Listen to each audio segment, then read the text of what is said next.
to Otaku Stroll, presented by Nerds and Beyond. I'm Katie. And I'm Lindsay, and today we're talking with Anne Yatco about her work as a voice actor, her roles in JUJUTSU KAISEN and Genshin Impact, and more. Stay tuned. Fantasy can only survive with an underlying reality. I don't give a damn about your men are this and women have to be that. You can keep all that shit to yourself. Lightning is eternal. The world's but shadow. I am Nobara Kugisaki!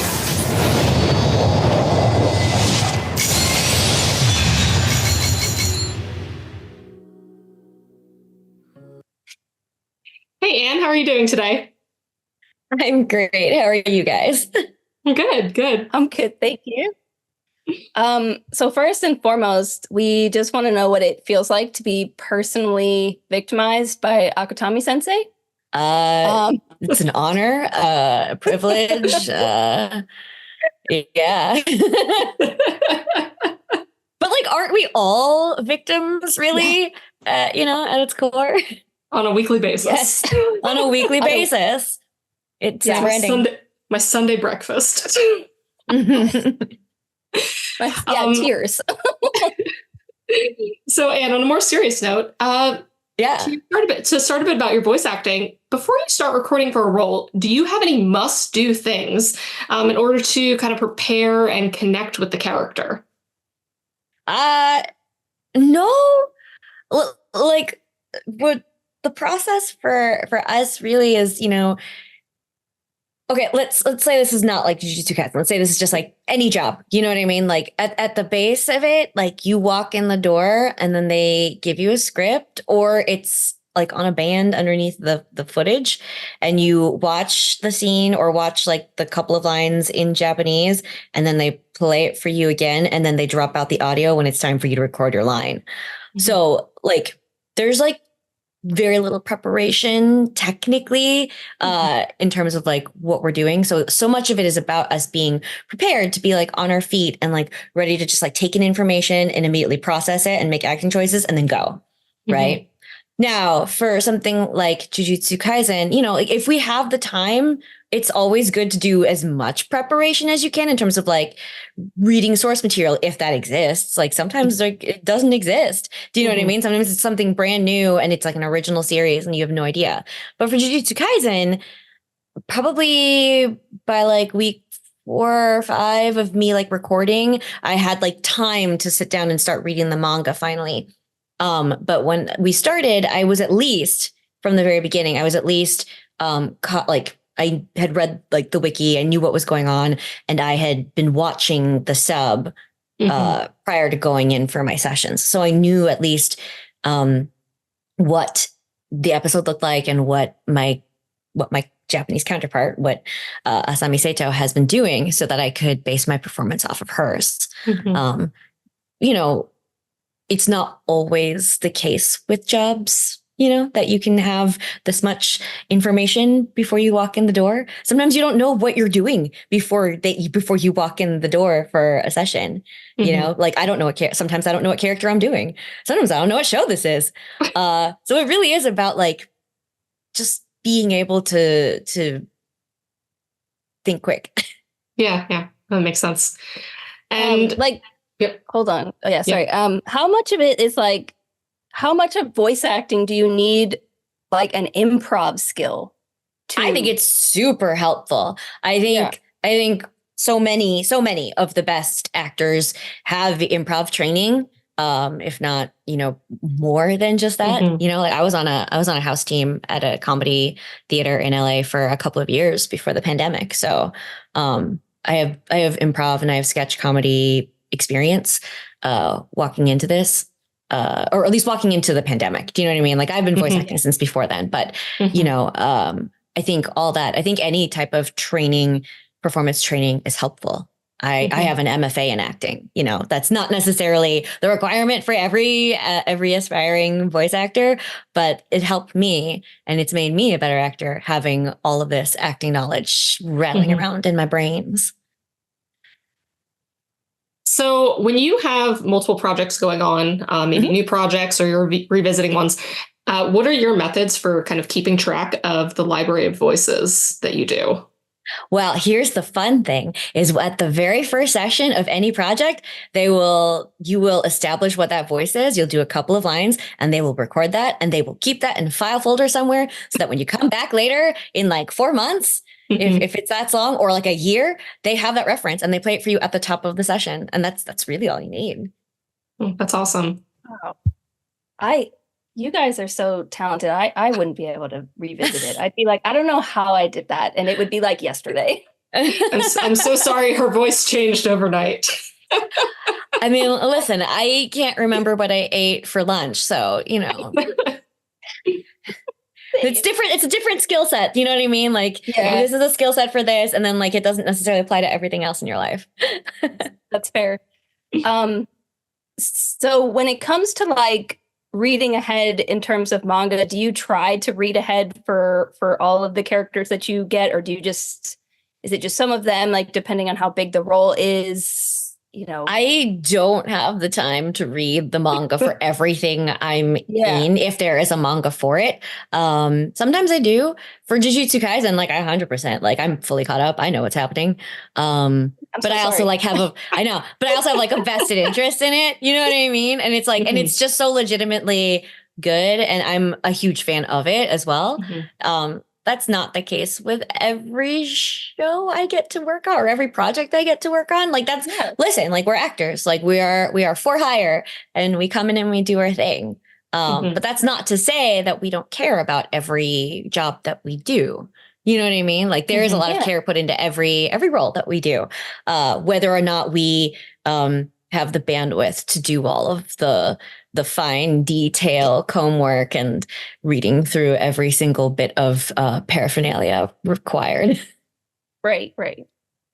And that's well, you know, I have to give it to you too, though. Like when you do, like obviously, like go through and read and stuff.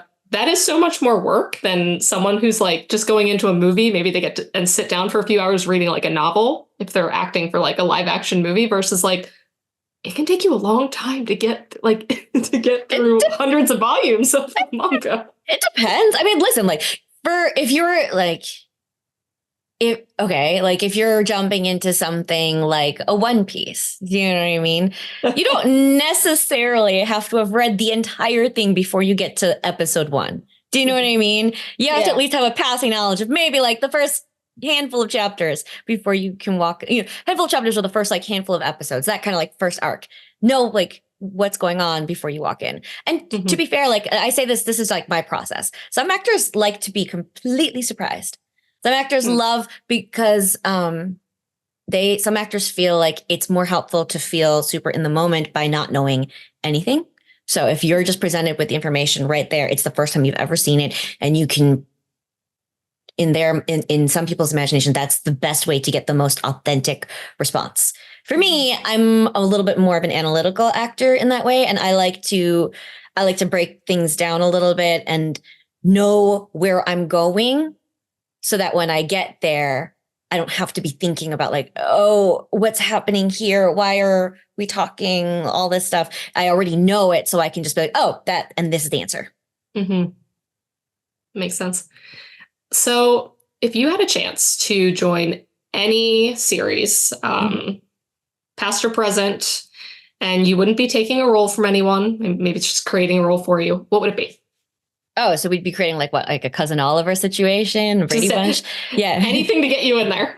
Anything to get me in there. I mean, listen, if you could rewrite Full Metal Alchemist and add like one more character, like I would so happily join that one. There are so many shows. Like I love a lot of anime, and listen, like we can go, I could talk for days about the shows that I love and the shows like, oh, if I had a chance, like that'd be so cool. But really, like I'm just looking forward to like new shows coming out and having the chance to read for roles in those, the next Full Metal Alchemist. Hopefully there's another one. So you've done some Western animation too. You did Miraculous Ladybug. Yeah. That my daughter was obsessed with. She's moved on to Demon Slayer now. Okay. Fair enough. She's growing up, I feel. Yes, from between the ages of 6 and 7, she's gone from miraculous ladybug to beheading demons. Okay. Okay. Such a pivotal time. Yeah, really, honestly. She had a moment. So like when you're doing the Western animation, you don't have to worry about the lip flapping as much here. And then this is also like depending on the show. Some shows have scratch tracks and you are recording to scratch tracks. Some shows have like rough animation that you are actually having to record to. So like it's different for every show. Mm-hmm. Oh yeah. I remember you saying that like because one of my favorite moments from having to match lip flaps comes from JUJUTSU Kaisen season 2, where you and KG both got to just add some less than savory words in there to match them. Yeah, for running away like a little bitch. Listen, we captured the spirit of the original, but we made it a little spicier, and that's fine. It worked. It's beautiful. With Western animation, a lot of times when you're recording for those shows, it's prelay, and so you are the first to lay the track, right? You're the first voice on it. For something like anime, we are not the first voice on it. So when we're given the material, it's already been done, right? Like someone else, the Japanese seiyus have already done their work.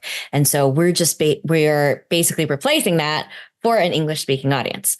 But with like Miraculous Ladybug, it is like broadcast both in English and French, but you know what I mean? Like it's slightly different, but also Miraculous is like kind of a separate beast from a lot of other Western animation because it's recorded to picture. We record to picture. So there is a bit of lip flap matching. Right. Okay. Oh wow, I had no idea. Because every show has different workflows, different schedules. And so on a show like Miraculous, the animation is already like well underway by the time it gets to us. Mm-hmm. Oh. All right. Learn something new every day. Yeah. I know. I love learning the process of voice acting because I feel like people think voice acting is like easy. It's not. No, because I went to school for like film and TV production, and all the time, when we would emphasize like because this was all just like actors, not animation or anything, and I was always like, get your audio on set, and everyone's like, I'll just record it after, and I was like, no, you don't want to do that. You don't want to rely on an ADR type situation. So I really feel like people think this is easy, and it's not. It's not. And oh god, ADR for like live action is like 20 million times more difficult than dubbing for like animation because the mouth makes really funny shapes when you say stuff that you can't really see when your character's just going ba ba ba ba ba ba. Right. It's not so much. It's not lip flapping anymore. It's like whole consonants and vowels. Yeah. It's so weird. It's an interesting science watching my directors for live action dubs try to rewrite lines to get closer to what that is. And at some point, every director has like a point where they're like, okay, that's close enough, and we move on. Yeah. And so you voice some really badass female characters like Nobara and Raiden. So who are some of your favorite strong female characters in media? Oh, who are my favorite strong female characters in media? I mean, God, it's really okay. I grew up on Disney movies, and so like Disney princesses are like kind of like prototypes for me. Ariel, Mulan, like even like your Princess Jasmine and your Belle, like they all had qualities that like for me growing up, that spoke to me. If we're talking like anime. No, it could be anything. It could be anything. Yeah, anyway, okay. Anything. Live action. Yeah. I mean, put me on the spot. Oh, like in terms of Disney, if we narrow it down to there, I love Meg from Hercules. Oh, Meg from Hercules is great because she's not black and white, right? She lives in shades of gray. And I think that's really interesting for especially for like kids, you know, to be watching a movie, you know, in the tones of Disney, but having kind of a morally, morally complex female to be looking up to. I think that's really cool.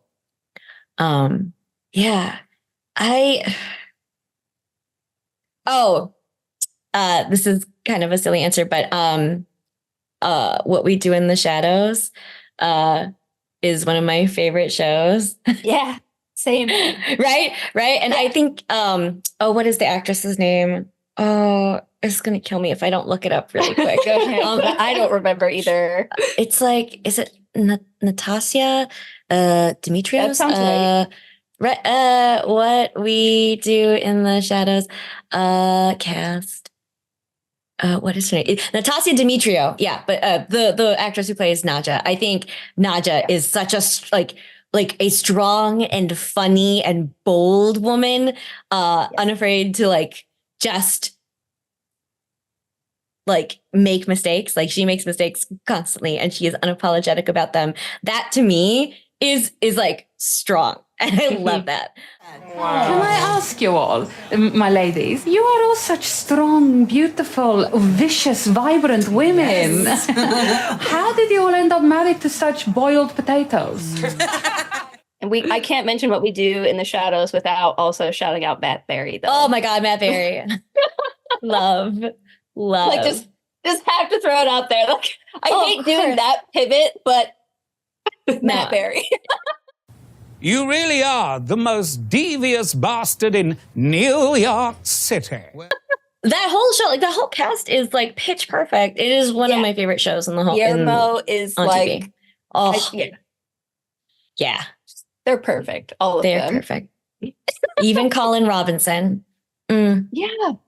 When Lindsay hasn't watched, so I won't okay. I know. We won't spoil what happens to Colin Robinson. It's been on my watch list. That was like one of the funniest like twists. Oh, yes.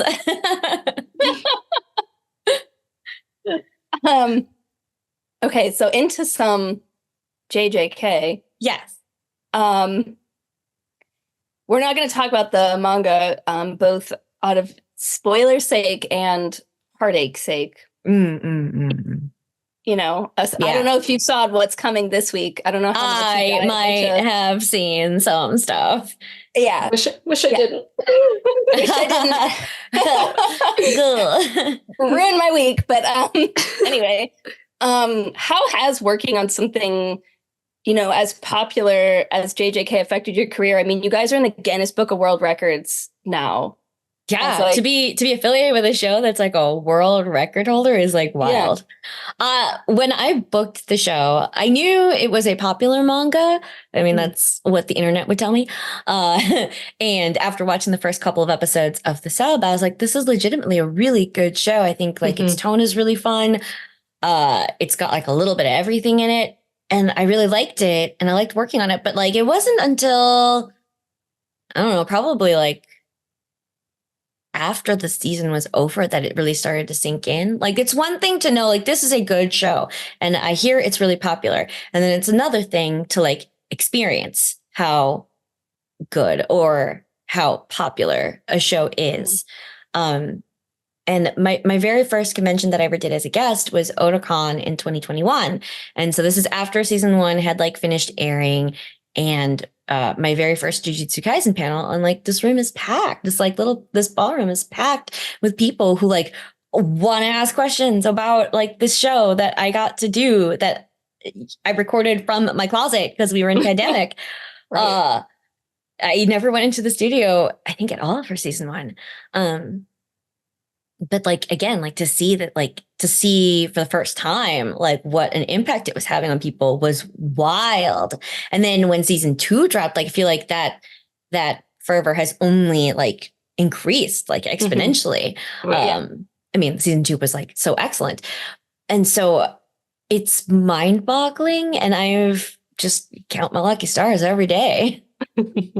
Yeah, I mean it is such a great show, and you hear a lot of times like people kind of, I dubs are not as great, but like the Jujutsu Kaisen dub is like, it is just as good. Like, thank you. It doesn't miss, and that's definitely a testament to you guys and to Adam and KG and you and everyone. And yeah, thank you. I mean, like, our cast, like, we love the show and we put a lot of care into it. We try to protect you guys a little bit.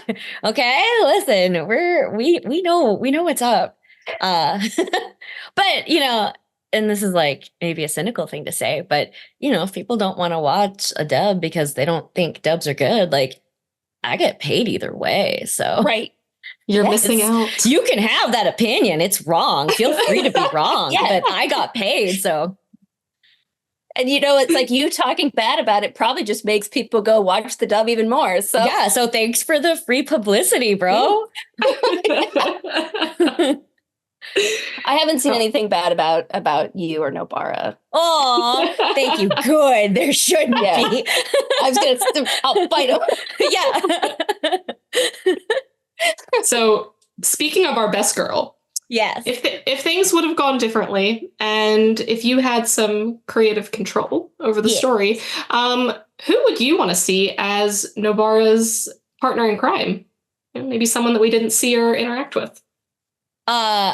Wait, what do you mean? Like if they go on like they go on missions together, they're paired up. Oh, listen, I feel like she and Maki need to be going on missions together. Like, hell yeah. I mean, please.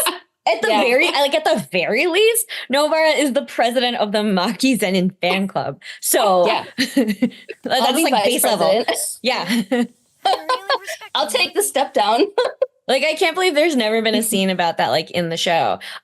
There's a video game, the Curse Clash video game that we recorded for it, has some scenes in it that aren't that are original to it. Like, they're not in the show. There is a scene where Nobara and Maki go shopping and then have to fight a curse. I was like, it happened. It happened. In like the story quest part? Yeah. I recorded it. I guess spoiler? I don't know. Is it spoiler for a video game? For a fighting video game? I don't know. Get me off Genshin and back on Curse Clash. You'll never get out of Genshin. Drag me off of Genshin. No, I'll never. I just did Arlecchino's story quest yesterday. It was so good. Oh yeah. Good. Oh yeah. No, that was like, I pulled her. I spent real dollars on getting. Okay, so did I, because I lost 50/50s. I lost my 50/50. And I was like, I don't care. And then I did her story quest. And I was like, you know what? I'm really glad that I did this, because I would have wanted her anyway after doing that story quest. Yeah. Because it was so good. And I love the characters that have like those kind of like rich backstories. Yeah. And so we talk about your morally complex, strong female. Yeah. I mean, morally gray, but like kind of not. I mean, I feel like she's just a woman of principle. You know what I mean? Yeah. Like, she holds fast to her. I feel like that's a common thread in like the women of Genshin Impact, is like there are a lot of women who make like some very like morally complex decisions. But it is because they are holding fast to like whatever principle that is that they have. Mm-hmm. Yeah. Speaking of Raiden, I'm so hot and cold with Raiden because I was first and foremost a Toma stan. Oh, my apologies. Kidding.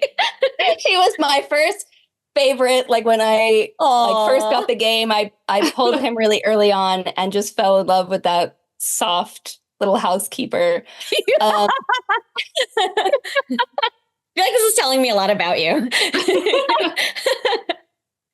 Yeah. I feel like you can do a personality quiz based on like who is your Genshin husbando and or waifu. I feel like mine are really, really varied. Like, it's Toma, Nuvolette, okay, and Tartaglia. Oh, you're all over the place. Oh, okay. Yeah. No, I'm everywhere, but also like Bennett is like one of my favorite characters. Also, I love him. Yeah, I like wish I had a pocket Bennett to take with me everywhere. Yeah. My friend actually one time he got me like this little acrylic stand and he like wrote a note like something about now you have support all the time because I have this little Bennett acrylic on my neck. That's really cute. It was really cute. But anyway, Raiden goes through obviously a huge character development in the Inazuma Archon quest. Did you know the entire trajectory of her arc before you went in to record, or did you learn kind of as you were recording? On the first day, I knew like the basics, which was, she had a twin who was the real Archon and she was the shadow, and the twin died in the Archon War. And then she made the puppet, hid in the plane of Euthymia, Vision. Like I knew all the stuff that was leading up to where this Archon quest was. I didn't know from the beginning where it was going through the end of like Story Quest 2. I discovered that when we got there. Do you know what I mean? So some of it I did know and some of it I didn't know. Okay. That makes sense. I remember seeing, because I remember, and this is not sourced, and so I'm gonna like apologize to Ray Chase if for whatever reason he finds this, but I did see like in a Reddit thread or something somewhere that he kind of learned more about Neuvillette as he was recording and was like, wait, I didn't know that this is like what he was really like. And had like kind of, because I mean, Neuvillette's kind of, you would think he's kind of harsh and stuff, but then as you learn more about him, you're like, you're just a big softie. He is a big softie, yeah. Yeah. No, that makes a lot of sense. And sometimes, I will say this, like with large video games like this, a lot of times, we're all like, when you're in a session, like you're all kind of figuring it out together. It is such a collaborative process, right? Like the actor makes a performance, but the director has input because they know more of the overarching story. If there are writers in the room, they know what they wrote. So like they can also add context. And so sometimes, that totally tracks. Like I could totally see that happening. Like, having an idea of what a character is based on like the beginning of it. But once you're getting through the whole arc of something, realizing, oh, that now doesn't make sense because I know where we end up. I don't now need to go back and fix the beginning because we have to start somewhere different in order to get to where we ended up. And sometimes you don't know that until you've gone through it. In terms of like your recording session, that totally happens. Yeah. My favorite, again, I don't know if it's true, but that he thought he was going to be whacking people with the cane. So that's why Neuvillette's like one of his like attack things is so like loud and brutal because he thought he was going to be like whacking people with it. I love that. Yeah, because we don't and he's just like flapping his hands and he's like, hang on. Yeah, no, we don't get to see you don't always get to see all of the animated bits when you're recording for video games. A lot of times you're like not seeing anything.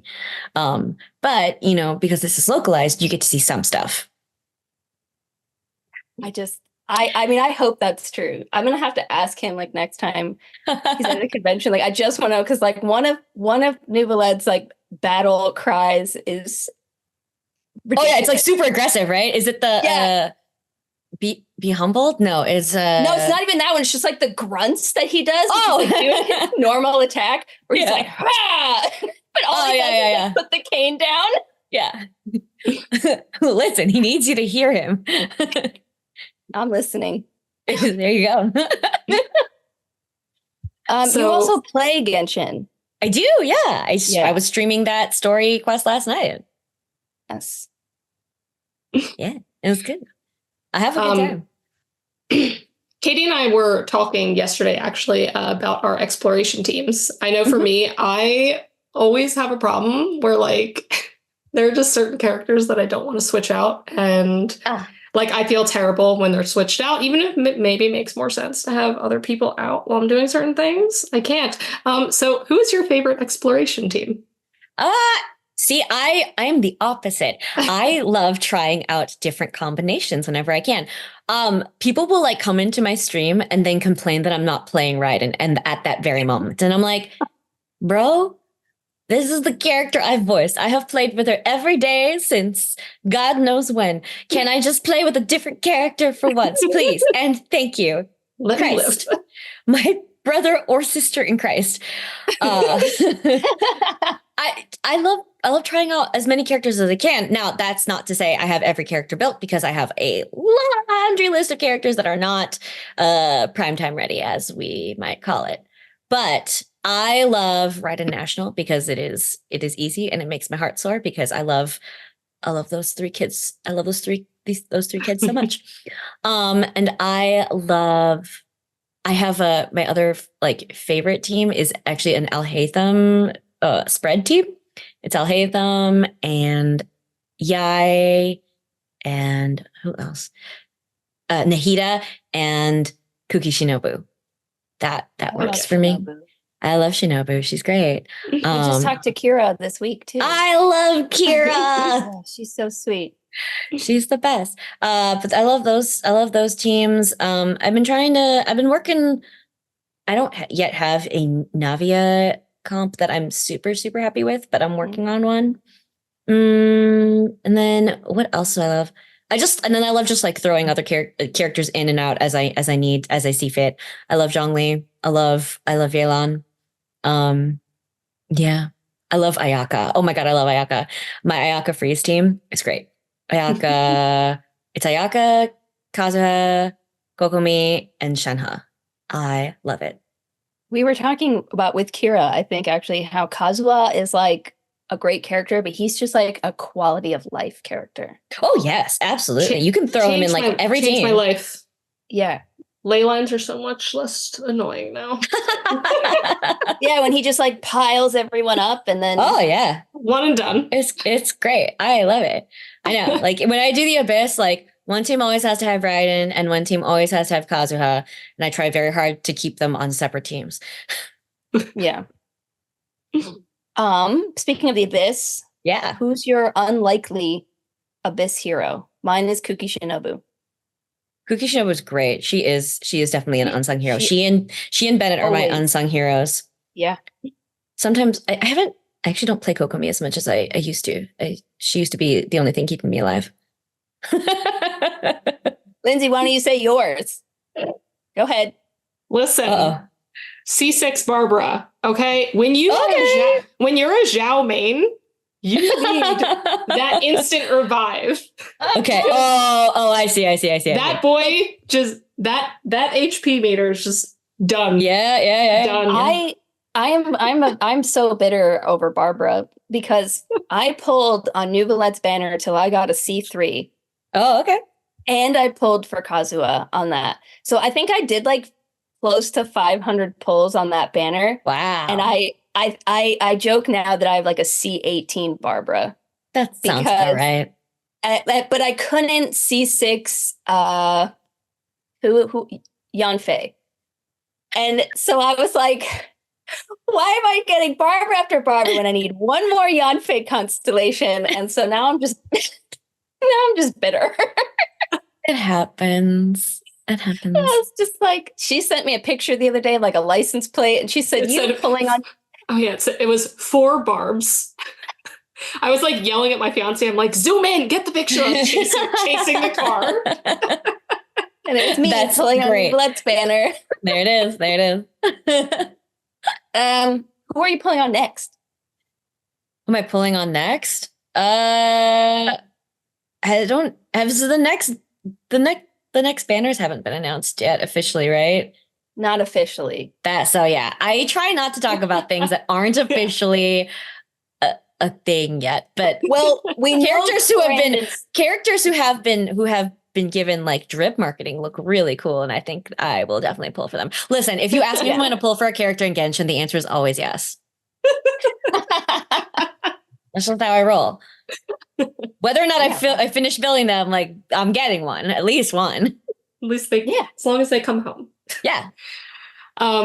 So you stream Genshin on your Twitch channel, and for people who have not tuned in yet, can you give a little preview or description of what they can expect when they watch the stream? Yeah, Literally never watched a Twitch stream in my life before. That is okay. So so I started Twitch stream and I chat with chat for a little bit, and then we boot up the game and I'm playing the game and then just like chatting with people as we're doing it. So, I did Arlecchino's story quest last night, and I think like realistically, you probably could get through that in like 2.5 hours, right?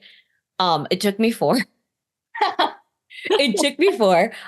To be fair, though, we were having great quality conversations, and I did take 2 breaks in the middle. One to watch the animated short because I had missed it when it came out, because I was like, I was kind of like hiding from social media for like a week or 2, for a couple weeks. But I watched the Arlecchino anime short, which was gorgeous, and then we took a second break to watch the teaser and the character demo.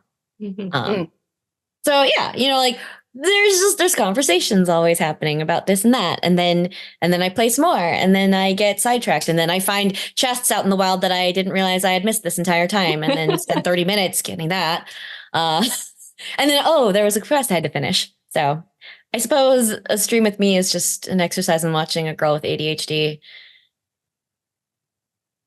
Period. Well, and we're gonna vibe. Then I vibe with Relatable. We're gonna vibe. So relatable. Yeah. I've always thought like, it would be fun to stream me playing, even though I have no interest in being on camera. But then I'm like, wait, people are gonna have to suffer through me spending a half hour trying to jump to a certain spot and re-climbing up like 10 times. Yes. Listen, jumping puzzles are my bane.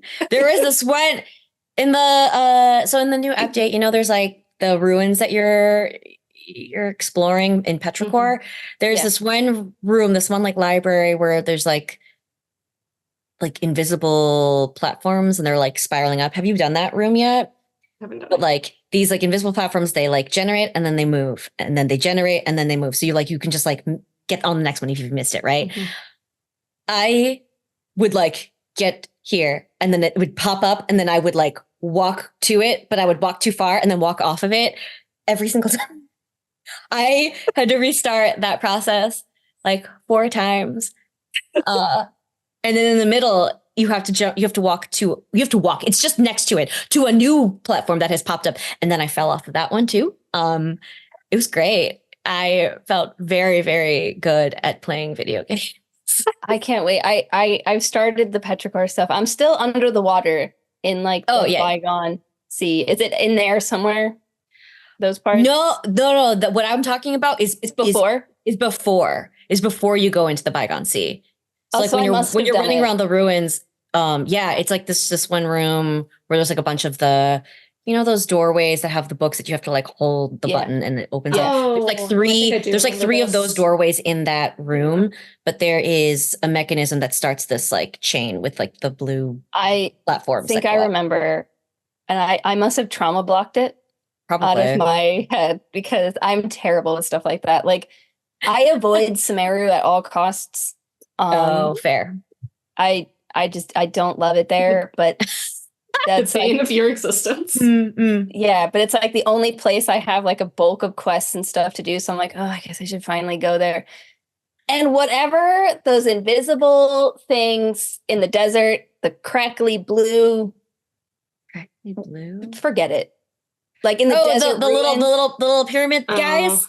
The paths, like the invisible paths with like. Yes. No. Oh, okay. Just forget it. Okay. Touchy subject. Yeah.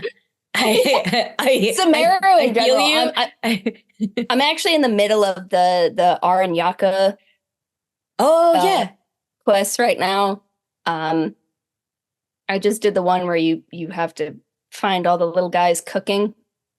And that one was cute though. That one was cute. That one was cute. The one that got me was the one where you had to like collect the 3 fruits, and you have to go into the tree, and you have to do those little floaty green things. I don't know what they're called.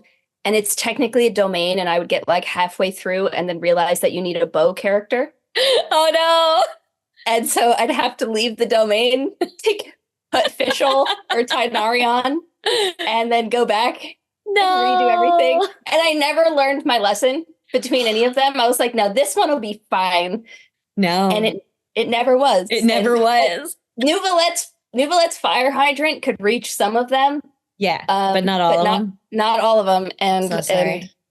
and what the worst part was I was doing that because I thought that was what I needed to unlock the tree for the dendro sigils. Mm-hmm. And I didn't.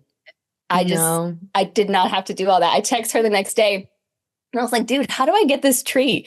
And she sends like a screenshot of her quest. She goes, I don't know. I quit here and the tree was there. I rage quit because the tree was ready. I was like, I was tired of that quest. I was like, I'm well past that and I don't have the tree. Oh, so I found out that I'd been up till 2 a.m. finishing those quests when all I had to do was like walk to the tree. I was gonna say, I think you go there and then it's ready. Yep. No, that's it. Yeah. And I thought it was like the quest itself was going to take me there. No. And it didn't. I sat there till 2 a.m. I'm so sorry. collecting fruits. Aww. Mushroom guys. Oh my God. There were so that R&R quest, like there's so many guys that you have to find. Like at some point I gave up and I just like looked for a guide online so I could finish it out because I wanted all those chests. Yeah, I have to. Right now I'm stumped on like the one, I don't know if you remember, the one where you get the picture next to the statue of the Seven. And Paimon's like, maybe we should come here not in the dream world. And I'm like, I don't know what that means. Oh, no.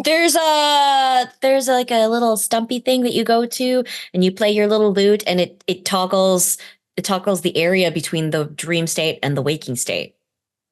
There we go. Now I don't have to Google it. There you go. No scrolling through guides. There you go. Yeah. All right, we can end here. No. Yeah, no problem. Go get that. I'm going. Okay, we like to end. We like to end these with rapid fire. Like knee-jerk reactions. Some of these are contentious and it pits me and Lindsay against each other. Oh, sometimes me and Lindsay against you. Oh, okay. All right, let's go. All right. If you could take one JJK villain out with the snap of your fingers, who would it be? Mahito. Yes, thank God.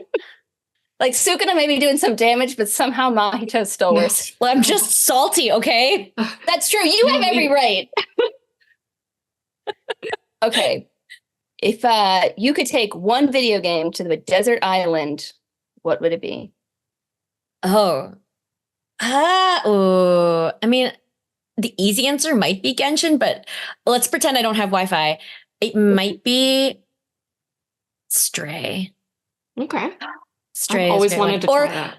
Or Spiritfarer, but then I'd just cry a lot. Actually, I would cry a lot with Stray too. Crap. Stray. I like games that make me cry. Stray got me. Oh my God, I love Stray so much. Stray got me right in the feels. Mm-hmm. I took so many pictures of my cat sleeping in various places. Oh, it's so cute. I love that game. Favorite Genshin region? Inazuma. Of course. I have a vested interest. The amount of people that say Sumeru has me ready to walk away. My people. From this computer. I think Mark Whitten said Sumeru, and I was like, you masochist. Like, Mark said Sumeru? Okay. Yeah. Well, to be fair, though, I will say, like, I love Inazuma partly because of its potential and not necessarily its realization. I feel like a lot of the potential that was introduced with Inazuma in terms of like gameplay and like mechanics was more fully realized in Sumeru and then later in Fontaine. But I love the aesthetic of Inazuma so much. Yeah, it's pretty. But I did walk back into the living room the other day after I quickly teleported and just watched Risley get absolutely murked by lightning.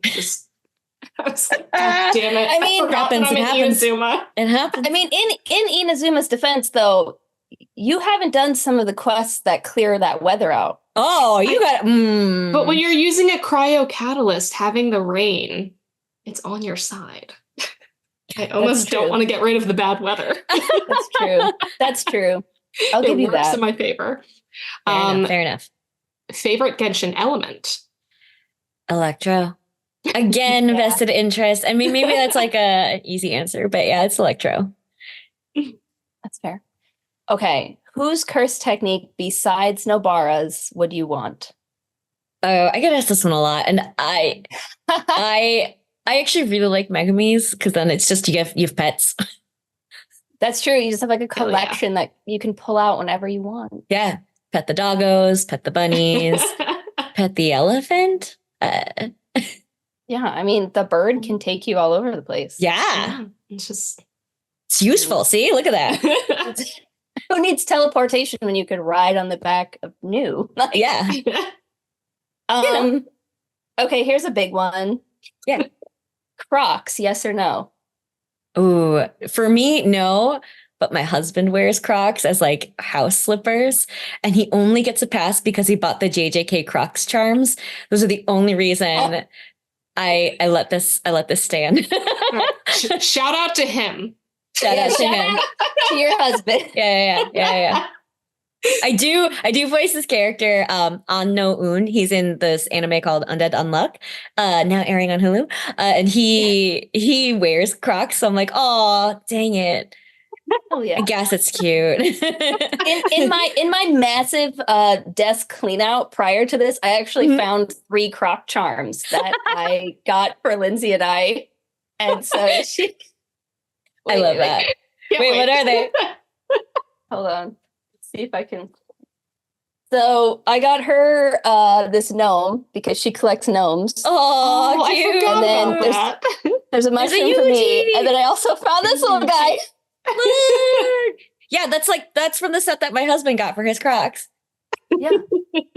Yeah, we got the set and then I split them because I bought my husband Crocs for the first time for Christmas because he also uses them as house shoes now.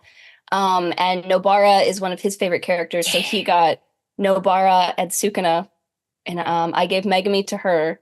Nice. And then I kept Yuji and Gojo. Nice. I'm a Gojo fan first. Like everyone else. Original. I couldn't tell. Looking behind you, couldn't tell. No clue. The secret. Um, Everyone else is here. Okay, they're just not. You've as got a lot Sort of of. representation, not necessarily equally, but represented. Yeah. in a way. What's your favorite Girl Scout cookie? Thin Mint. Hell yeah. I'm a Thin Have Mint. you tried putting them in the freezer? Yes, I love it. Yeah, I it's the love. only way. Yeah. I would say, is there another way to eat them?